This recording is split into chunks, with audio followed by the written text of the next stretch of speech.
Hello and welcome everyone. Myself Bhagyashree. Today we are going to continue our topic, that is valuation of shares. In this question we will solve illustration number 7. आपका अगर नया book होगा तो उसमें illustration number 7 होगा. मेरा पुराना है सो illustration number 5 दिख रहा है. सो इधर हम लोग को बैलेंस शीट दिया हुआ है.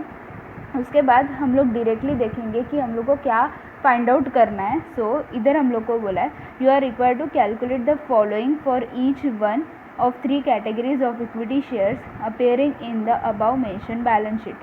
मतलब ये जो भी 3 categories of equity shares है इन सब के लिए हम लोग को फॉलोइंग वैल्यूज़ फाइंड आउट करना है. तो उसमें फर्स्ट हम लोग को बोला है intrinsic value on the basis of a book values of assets and liabilities including goodwill. Intrinsic value जो हम लोग ने देखा था that is assets minus liability करने के बाद जो भी amount available for equity shares रहता है वो हम लोग कंसिडर करके इंट्रिंसिक वैल्यू फाइंड आउट करते हैं. तो वो हम लोग को निकालना है. उसके बाद value per share on the basis of a dividend yield बोला है. मतलब डिविडेंड का यूज़ करके हम लोग जो भी यील्ड वैल्यू निकालते हैं वो वाला. सो यील्ड वैल्यू भी हम लोग को इधर फाइंड आउट करना है. उसके लिए इंफॉर्मेशन दिया है normal rate of dividend in the concern industry is 15%, where as Glorious Limited that is हम लोग का कंपनी ग्लोरियस लिमिटेड है has been paying 20% dividend for the last 4 years and is expected to maintain in the next few years. तो हम लोग को NRR हम लोग को दिया हुआ है 15% और जो भी रेट ऑफ डिविडेंड है हमारे कंपनी का वो है 20%. तो उसके बाद हम लोग को बोला है value per share on the basis of EPS यानी कि अर्निंग पर शेयर. तो उसके बेसिस पे हम लोग को वैल्यू फाइंड आउट करना है. तो EPS के लिए हम लोग को इन्फॉर्मेशन दिया है for the year ended 31 March 2017 the company has earn 1,371 lakhs as a profit after tax which can be considered to be normal for the company. Average EPS for a fully paid shares of ₹10 of a company in the same industry is 2. इसका मतलब जो भी same industry है हमारे industry की तरह मतलब वही लाइन का इंडस्ट्री उसमें जो भी EPS है वो ₹2 है. तो इधर हम लोग को बेसिकली 3 वैल्यूज़ फाइंड आउट करना है दैट इज़ इंट्रिंसिक वैल्यू, उसके बाद yield value that is dividend के बेसिस के ऊपर यील्ड वैल्यू फाइंड आउट करना है और EPS that is earning per share use करके हम लोग को वैल्यू पर शेयर निकालना है. So let's start the answer. तो फर्स्ट ऑफ ऑल हम लोग आंसर में intrinsic value of equity shares find out करेंगे. उसके लिए हम लोग को पता है कि हम लोग को amount available for equity share holders वो फाइंड आउट करना पड़ेगा. तो amount available for equity share holders is equal to total assets minus total liabilities plus अभी इस क्वेश्चन में हम लोग को कॉल्स इन अरियर्स भी दिया हुआ है. सो कॉल्स इन अरियर्स हम लोग इधर ऐड करेंगे ताकि हम लोग को total amount available for equity shares मिल जाएगा. सी फॉर टोटल असेट हम लोग ये जो भी टोटल दिया हुआ है वो ले सकते हैं क्योंकि इधर हम लोग को बोला है कि जब भी हम लोग amount available for equity share holders निकालेंगे उस टाइम में हम लोग को इंक्लूडिंग गुडविल यानी कि गुडविल का अमाउंट भी हम लोग को उसमें कंसिडर करने के लिए बोला है. सो गुडविल आ जाएगा. उसके बाद other fix assets, current assets and loans and advances ये सारे असेट्स हम लोग को टोटल असेट्स में लेना है. तो हमारा टोटल असेट आ जाएगा 15,429. ये सारे अमाउंट्स लैक्स में है. तो ये हम लोग का आ गया टोटल असेट्स. उसमें से हम लोग टोटल लायबिलिटीज़ माइनस करेंगे. लायबिलिटीज़ में हम लोग का सिक्योर्ड लोन्स आ जाएगा 4,500 और करंट लायबिलिटीज़ 1,242 एंड प्रोविजंस 960. ये 3 हम लोग का टोटल लायबिलिटीज़ में आ जाएगा. उसके बाद हम लोग को कॉल्स इन अरियर्स कंसिडर करना है. सो कॉल्स इन अरियर्स इधर है. सी ये 90 lakh equity shares of ₹10 each, ₹8 paid up, बाकी दोनों फुल्ली पेड अप है लेकिन ये जो सेकेंड वाला कैटेगरी है उसमें 8 पेड अप दिया हुआ है. इसका मतलब ₹2 अभी भी कॉल्स इन अरियर्स में है. तो 90 मल्टीप्लाइड बाय 2 करेंगे तो 180 जो भी आएगा वो हमारा कॉल्स इन अरियर्स हो जाएगा. तो वो भी हम लोग कंसिडर करेंगे क्योंकि हम लोग इक्विटी शेयर्स का वैल्यू फाइंड आउट कर रहे हैं. तो उसका फुल्ली पेड अप वैल्यू क्या रहेगा वो हम लोग को फाइंड आउट करना है. तो फुल्ली पेड अप वैल्यू के लिए हम लोग को कॉल्स इन अरियर्स इधर कंसिडर करके ही amount available for equity share holders find out करना पड़ेगा। इधर हम लोग ने amount available for equity share holders find out किया है। उसमें फर्स्ट ऑफ ऑल हम लोग ने टोटल असेट जो भी अमाउंट हम लोग का आया था वो लिया है, माइनस लाइबिलिटीज़ 3 लाइबिलिटीज़ था वो सारा माइनस किया है। उसके बाद कॉल्स इन अरियर्स हम लोग ने इधर ऐड किया है, क्योंकि वो पैसा हमारे पास मतलब कंपनी के पास आने वाला है, तो इसके लिए हम लोग ने वो ऐड किया हुआ है, ताकि जो भी amount available for equity share holders है वो बढ़ जाएगा। इधर 90 लैक्स उन लोग ने बोला है, जो भी equity shares number of equity shares है सेकेंड कैटेगरी वाला वो। 90 मल्टीप्लाइड बाय 2, क्योंकि 10 रुपये का शेयर है, उसमें से 8 पेड अप है, 2 अभी भी बाकी है, इसके लिए हम लोग ने मल्टीप्लाइड बाय 2 किया है। उसका आंसर आ गया 180। ये सब कैलकुलेट करने के बाद हमारा amount available for equity share holders आ गया 8907। ये अमाउंट है लैक्स में। अभी ये वैल्यू यूज़ करके हम लोग intrinsic value of shares find out कर सकते हैं।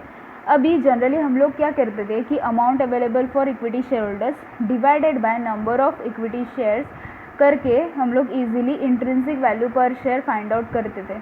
लेकिन इस क्वेश्चन में हम लोग को 3 कैटेगरीज दिया हुआ है इक्विटी शेयर्स का, तो हम लोग डायरेक्टली नंबर ऑफ शेयर्स से डिवाइड नहीं कर सकते हैं, क्योंकि 2 शेयर्स है वो ₹10 पर शेयर वैल्यू के हैं और 1 शेयर है वो ₹5 पर शेयर वैल्यू का है। तो जो भी फेस वैल्यू है उन लोग का वो डिफरेंट है, एक का 2 इक्विटी शेयर्स का 10 है और एक का 5 है, तो डायरेक्टली हम लोग नंबर ऑफ शेयर से डिवाइड नहीं कर सकते ये केस में। इसके लिए हम लोग को इक्विटी शेयर कैपिटल से डिवाइड करना पड़ेगा, जो भी टोटल इक्विटी शेयर कैपिटल है उससे डिवाइड करना पड़ेगा। Amount available for equity share holders आएगा, जो भी हम लोग ने अभी फाइंड आउट किया, that is 8907 divided by equity share capital हम लोग को करना है। फर्स्ट ऑफ ऑल हम लोग जो भी 1800 है वो फुल्ली पेड अप है, तो 1800 पूरा लेंगे। उसके बाद इधर 720 दिख रहा है, सो वो भी हम लोग लेंगे। ये 720 फुल्ली पेड अप नहीं है, तो उसका फुल्ली पेड अप वैल्यू के लिए 90 मल्टीप्लाइड बाय 2 करेंगे, क्योंकि उतना कॉल्स इन अरियर्स है ना इसके ऊपर। जो भी ये सेकंड कैटेगरी का अमाउंट था वो हम लोग ने ऐड किया, उसके बाद उसका कॉल्स इन अरियर्स भी हम लोग ऐड करेंगे, और उसके बाद लास्ट का जो भी फुल्ली पेड अप वैल्यू है 750 वो हम लोग ऐड करेंगे।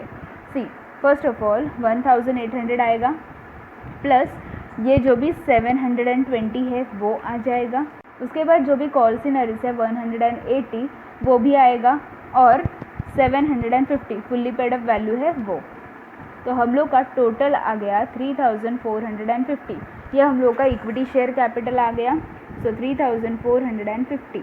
तो हम लोग का वैल्यू आ जाएगा 8907 डिवाइडेड बाय 350। हम लोग को ये राउंड अप करना पड़ेगा, इधर 1 है तो हम लोग 58 तक राउंड अप करेंगे। 2.58 है, ये हम लोग का इंट्रिंसिक वैल्यू आ गया। लेकिन इधर हम लोग ने इक्विटी शेयर कैपिटल से डिवाइड किया हुआ है, तो हम लोग को different categories of equity shares के लिए जो भी वैल्यूज़ आएगा वो हम लोग को देखना पड़ेगा। इधर first of all for ₹10 paid up value वाले जो भी शेयर्स है उसके लिए, दैट इज़ पहला कैटेगरी, उसके लिए ₹10 मल्टीप्लाइड बाय ये वैल्यू, तो हम लोग का वैल्यू आ जाएगा ₹25.8। वैसे ही हम लोग को ₹8 पेड अप वैल्यू के लिए फाइंड आउट करना है। इधर आएगा ₹8 मल्टीप्लाइड बाय ये वाला वैल्यू 2.58।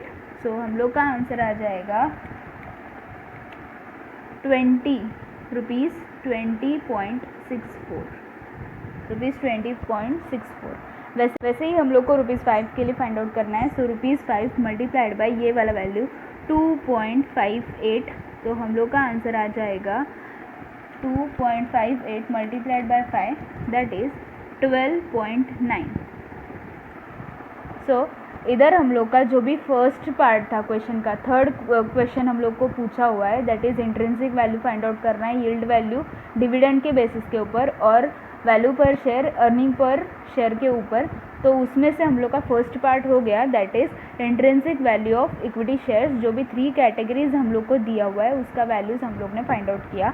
अभी हम लोग सेकेंड पार्ट देखेंगे, that is dividend yield value. तो dividend yield value find out करने के लिए हम लोग को ये फॉर्मूला लगेगा, that is rate of dividend divided by NRR multiplied by value per share.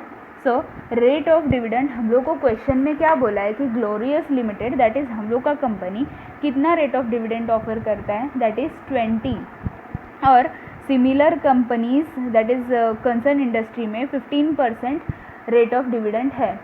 इसका मतलब 15% is your NRR। So rate of dividend is 20 divided by NRR is 15% multiplied by value per share. अभी for ₹10 के लिए हम लोग निकाल रहे हैं, so value per share is 10 rupees 13.33। वैसे ही हम लोग को 8 और 5 के लिए फाइंड आउट करना है। सो rate of dividend is 20%, NRR is 15%, multiplied by value per share is ₹8। सो हम लोग का आंसर आ जाएगा ₹10.67। उसके बाद next rate of dividend is 20%, NRR is 15%, multiplied by value per share is ₹5। तो इसका आंसर आ जाएगा ₹6 ऐसे 666 आया है, तो हम लोग 7 तक राउंड अप करेंगे। सो 6.67। तो इधर हम लोग का पार्ट 2 भी रेडी हो गया, that is dividend yield value हम लोग ने फाइंड आउट करके दिया है। अभी क्वेश्चन का last part, that is value per share as per EPS, that is earning per share. वो फर्स्ट फॉर्मूला लगेगा, दैट इज़ हम लोग को rate of earning find out करना है। जैसे कि यील्ड वैल्यू करते समय हम लोग first of all rate of FMP या फिर rate of dividend find out करते हैं, वैसे ही हम लोग को इधर rate of earning find out करना है। So earnings divided by paid up equity share capital. अभी हम क्वेश्चन में हम लोग को बोला है the company has earn 1375 lakhs. तो ये हो गया हम लोग का अर्निंग्स ऑफ द कंपनी। उसके बाद हम लोग को डिवाइड करना है paid up equity share capital. Paid up equity share capital, so paid up का मतलब जो भी हम लोग को ऑलरेडी दिया हुआ है वही वैल्यू, उसमें हम लोग को कॉल्स इन अरियर्स ऐड नहीं करना है, क्योंकि हम लोग paid up equity share value ले रहे हैं। सो 1800 प्लस 720 प्लस 750 करेंगे तो paid up equity share capital आ जाएगा। इसमें हम लोग कॉल्स इन अरियर्स ऐड नहीं करेंगे। इधर 1371 डिवाइडेड बाय 3270, वो हम लोग ने कैसे फाइंड आउट किया, 1800 प्लस 720 प्लस 750, जो भी बैलेंस शीट में दिया हुआ इक्विटी शेयर कैपिटल है वही हम लोग ने लिया हुआ है। सो उससे डिवाइड करेंगे तो हमारा रेट ऑफ अर्निंग आ जाएगा 0.4193। अभी ये जो रेट ऑफ अर्निंग है वो ओवरऑल इक्विटी शेयर कैपिटल के लिए आया हुआ है, लेकिन हमारे पास तो कैटेगरीज ऑफ इक्विटी शेयर्स है, तो हम लोग जो भी कैटेगरीज है डिफरेंट उसके लिए क्या रेट ऑफ अर्निंग है वो फाइंड आउट करेंगे। तो सिंपली हम लोग जो भी ये वैल्यू आया है उसको हम लोग ये जो भी फेस वैल्यू ऑफ शेयर्स है उससे मल्टीप्लाई करेंगे तो हमारा rate of earning for different categories of equity shares आ जाएगा। सो फर्स्ट ऑफ ऑल इधर ₹10, क्योंकि 10 के लिए हम लोग फाइंड आउट कर रहे हैं, सो ₹10 मल्टीप्लाइड बाई ये वैल्यू दैट इज़ 0.4193। सो हम लोग का आंसर आ जाएगा 4.193। वैसे ही हम लोग 8 के लिए फाइंड आउट करेंगे, that is ₹8 multiplied by 0.4193। So answer आ जाएगा 3.35। ये हम लोग का आंसर आ गया। वैसे ही हम लोग 5 के लिए निकालेंगे, दैट इज़ ₹5 मल्टीप्लाइड बाई ये वाला वैल्यू 0.4193, तो मल्टीप्लाई करेंगे तो हम लोग का आंसर आ जाएगा 2.097 तक राउंड अप कर सकते हैं, क्योंकि हम लोग का आंसर ऐसे आया है तो हम लोग 7 तक राउंड अप कर सकते हैं। अभी हम लोग ने ये rate of earning find out किया, तो rate of earning find out करने के बाद next formula is value per share, जो हम लोग को अल्टीमेटली फाइंड आउट करने के लिए बोला है। सो rate of earning multiplied by EPS divided by normal EPS in the same industry. इसका मतलब जो भी रेट ऑफ अर्निंग हम लोग ने फाइंड आउट किया है उसको हम लोग EPS, अपने कंपनी का EPS कितना है that is 10, average on an average EPS is 10 divided by normal EPS in the same industry करेंगे। सो हम लोग इधर 10 बाय 2 लेंगे, क्योंकि हम लोग को जो भी कंपैरिजन दिया हुआ है वो 10 पर शेयर वैल्यू के बेसिस पर 2 दिया हुआ है, दैट इज़ सिमिलर इंडस्ट्री में 2 बोला है। तो इधर हम लोग रेट ऑफ अर्निंग लेंगे जो भी कैटेगरी वाइज आया हुआ है वो, that is 4.193 for ₹10 multiplied by जो भी हम लोग को कंपैरिजन दिया है दैट इज़ 10/2 का दिया है, इसके लिए हम लोग मल्टीप्लाइड बाय 10 डिवाइड बाय 2 करेंगे। तो इधर हम लोग का आंसर आ जाएगा, हम लोग का आंसर इधर फॉर 8 आ जाएगा, दैट इज़ ये वैल्यू जो भी रेट ऑफ अर्निंग है वो मल्टीप्लाइड बाय 10 डिवाइड बाय 2 करेंगे तो 16.75 आ जाएगा। और फॉर 5 इज़ ये रेट जो भी है वो हम लोग ने दिया, मल्टीप्लाइड बाय 10 डिवाइड बाय 2 करेंगे तो हम लोग का वैल्यू आ जाएगा 10.49। सो इधर राउंड अप का जो भी डिफरेंस है बुक के साथ वो 1-2 डिजिट का चल जाता है। तो ये हम लोग का फाइनल आंसर आ गया, value per share on the basis of EPS। तो इधर हम लोग का इलस्ट्रेशन नंबर 7 जो भी नया बुक में है वो 7 है। सो इलस्ट्रेशन नंबर 7 कंप्लीट होता है। अगर ये वीडियो आपको हेल्पफुल लगा हो तो प्लीज़ वीडियो को लाइक कर देना, अपने फ्रेंड्स के साथ शेयर करना और मेरे चैनल को सब्सक्राइब करना, क्योंकि ऐसे ही बहुत सारे टॉपिक पे अभी नए वीडियोस पोस्ट होने वाले हैं। Thanks for watching friends.